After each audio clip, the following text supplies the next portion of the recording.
Today, I want the theme to be about respect, right? And what is respect? To me, respect is made out of three things. Respect is made from trust, time, and tribute. That's what I just decided right now. The three T's. Why is trust so important in respect? Well, what does it mean to really trust someone? To really trust somebody is to believe in their reliability, their ability, their strength, their judgment, all of these different things. It's to believe in them, to give them your faith, to see their capacity to take care of themselves, to take care of the world, to see them essentially in their highest form is what really happens when you trust someone. You see them in their highest form, and you're inviting them to be a part of your life, to be a part of maybe your decision making, a part of your projects, a part of anything that you really hold precious and dear into your heart. And that is the most amazing thing that you can offer someone is your trust. And it's the most amazing thing to receive as well is trust. And when someone accepts your trust and you really trust someone, it's freedom. Because you no longer have to worry. You have somebody on your team. And not trusting anybody is absolute hell. It's the worst thing to not be able to trust anybody. It's one of the worst things. And it's one of the worst things to also not be trusted. It's really damaging. Because every time someone doesn't trust you, you lose trust in yourself. And when you don't trust yourself, you lose a sense of self-worth and you lose a sense of capability. And so it is vitally important to be a trustworthy person and to give your trust to people if you want to respect them. Now, just because you trust someone doesn't mean that you have to do everything that they say. That doesn't mean that you should trust them over your own self. You should always trust yourself before you trust anyone else. And that's a big problem that we see everywhere is people are trusting everybody but themselves. It's the committee effect. Whenever they want to make a decision about something, they go and they ask their mother, their brother, their sister, their friend, everybody in the entire world, even like the chipmunk outside, and base their decisions on outside things rather than trusting themselves. And so oftentimes we're scared to trust people too much because if we trust them too much, then we'll probably trust them more than we trust ourselves, and then they will have control over us. Whoever has the most trust has the most control. And if we give other people more trust than we give ourselves, we then give them control over us because we'll trust them more than we trust ourselves. So the key pillar of actually being someone who is even capable of respecting other people is self-trust. Because the more self-trust you have, the more real trust you can give away to other people and feel safe about it. And when you give away trust to other people with a high level of self-trust, you don't have to be afraid of being controlled. Because a lot of times we're controlled by people we respect a lot, people that we trust a lot. And that's dangerous because they don't actually know what is best for us. Only we know what is best for us. And so the key is just because I'm not going to listen to what you want me to do doesn't mean I don't trust you. It just means that I'm not going to be controlled by you. To trust you means I'm not going to infringe on your ability to do whatever you want to do in your life because I trust that you know what's best for you and what's best for the people who have placed their trust in you for that given circumstance. And to have mutual respect, you trust me to know what I need to do for me. Now that is respect. So trust is the first thing. After trust, I said time. Time is respectful. To give someone your patience, to be curious about them, not to jump to snap judgments, to really invest some time and curiosity to get to know them so that you can understand them. You can't respect something unless you truly understand it on a deep level. And when you understand it, you can respect it. And when you respect it, you can love it. But without that understanding, you can't respect it. Oftentimes, we're afraid of things that we don't understand because since we don't understand them, we get ourselves into situations where they have to remind us that they need to be respected, right? If you go too close to an animal and you don't have any respect for them, they might bite you. And then you're going to be afraid of animals, that they're going to bite you. But really, you don't need to be afraid. You just need to respect them. And when you understand the animal, you can respect its needs and boundaries. And then you're never going to get bitten. And then you don't need to be afraid. But in order to understand them, you need to take the time.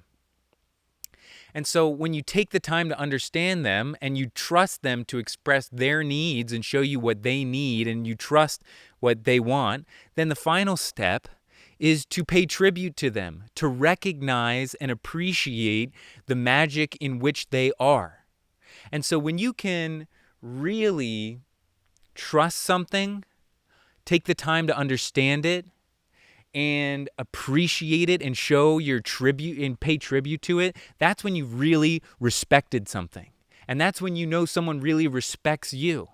And somebody might say that they respect you, and they don't trust you, they don't see you or understand you, and they surely don't honor you or pay tribute to you. They don't. They're lying. They're manipulating you. Those are the 3 tenets of respect, the 3 T's of respect: trust, time, and tribute. So let's look. Somebody has a question. Oh, no questions yet. But I guess somebody wrote it. They must have gone away. But somebody wrote, how do we develop more spiritual discipline in the midst of the social media overwhelm? Well, the first thing to overcoming the social media overwhelm is to make sure that you are in control of your day, not the social media. And it is absolutely critical. You need to use the social media, not let the social media use you. And I'm going to say the same thing that a lot of people say, which is don't look at your phone for 30 minutes at least after you wake up. Don't look at your phone right away. Don't go scrolling on Instagram, because you will get sucked into a loop. Your brain will get saturated with dopamine, and you won't be able to go and function properly and do the things that you need to do in the world. So the first step of developing self-discipline in the social media overwhelm is to disengage from social media. Disengage early in the morning. Don't consume it. Just contribute to it. And then once you've contributed to it, then you can look at it. It's kind of, it should be like poker. Social media should be like poker. You should be required to contribute to social media before you participate in it. You should pay, a little blind, right? Everybody chips in the beginning. Everybody throws in the beginning just to know what's happening. And then they can play. And that's what should happen with social media. We should all have to participate. So the next question is, how do you handle gaslighting by loved ones? Well, it comes back to that first tenet. That first tenet is trusting yourself, right? And if someone starts gaslighting you, stop speaking. Stop engaging, because it's not going anywhere. And the more you try and engage in, the more you try to prove yourself, and the more they continue to make you disbelieve yourself, the more you're going to lose trust in yourself. And eventually you're going to lose so much trust in yourself that you won't be able to discern what is real and what is not. And that is why gaslighting is extremely abusive. It is abusive to gaslight someone, to truly gaslight someone, not to do it as a joke, like ha ha ha ha ha, like where they know that you're joking, but to genuinely actually gaslight someone, to just tell them that what they believe is not true when it is true, to deny something straight up. The best thing to do is to disengage, right? Because why do you have to prove something to someone who is lying? What do you need to prove? You don't need to prove anything to anybody ever. All you need to know is your own inner truth. Because when someone's gaslighting you, that means that you're seeking something from them, and then they're pushing back on you, and they're just going to deny you. But if you weren't seeking anything from them, they couldn't gaslight you. Right? If you were silent, You can't gaslight silence. You just can't. You can't gaslight silence. So my big recommendation to deal with loved ones gaslighting you is, as soon as they gaslight you, stop talking, disengage, leave the situation. Just say, okay, and leave. Because what do you have to prove? And they're obviously not going to do what you want anyway. So you might as well just leave and do what you want to do. Don't engage with people who are gaslighting you. That's the biggest form of disrespect, is to gaslight someone. It is a horrible, horrible thing to do. And nobody do that to anyone, please. It's just not good. So let's talk about attachment, right? What we're really attached to. Because attachments are ultimately what creates suffering. Because when we attach to something, we identify with it, and it becomes part of who we are. And so when we lose the thing that we're attached to, it feels like a part of us is dying, and we will do whatever we can to hold on to it in order not to die. And so the greatest way to identify your attachments is to imagine losing everything in your life. What would you really be upset about? What could you just oh my God, not let go of? And that's the thing that you're attached to. And the thing that you're attached to is a signal of where you can love yourself more, where self-love is required. And I know I say that a lot, but it is so important, because nothing is permanent. Everything is going to leave your life at some point. Like, I have a really nice camera to my left. Eventually, it's going to be worthless, you know? And I have invested a lot of money in this camera. But eventually, it's going to be worthless. And maybe I'll be attached to it, and I'll keep it in my garage, and it'll take up space, and I won't be able to let it go because I associated so many good memories with it and everything like that.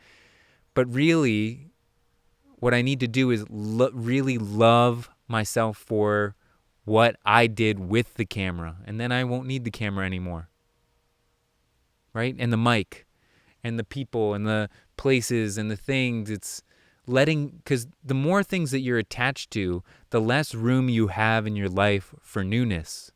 And newness is what life is all about. Life is all about experiencing everything. It's about experiencing new things and feeling new things. And that might not necessarily mean changing your environment and changing your friends and doing all these different things, but it might mean deepening your relationship into whatever you are doing deeper and deeper and deeper, so it feels new, right? Right? Archery, the first time you shoot a bow and arrow, feels totally different after the 10,000th hour you've done it. You just keep deepening and deepening and discovering more newness about something. To deepen into something is also a way to discover newness without having to switch from thing to thing to thing to thing. So today, another thing that I want to talk about, and chime in if you have anything that you want me to speak about today, but a thing that I wanted to talk about is impatience, right? Why do we often have impatience for other people? Usually, it's because somebody was impatient with us. And when we see other people having the luxury of taking their time, or not knowing a certain thing, or doing this, that, or the other thing,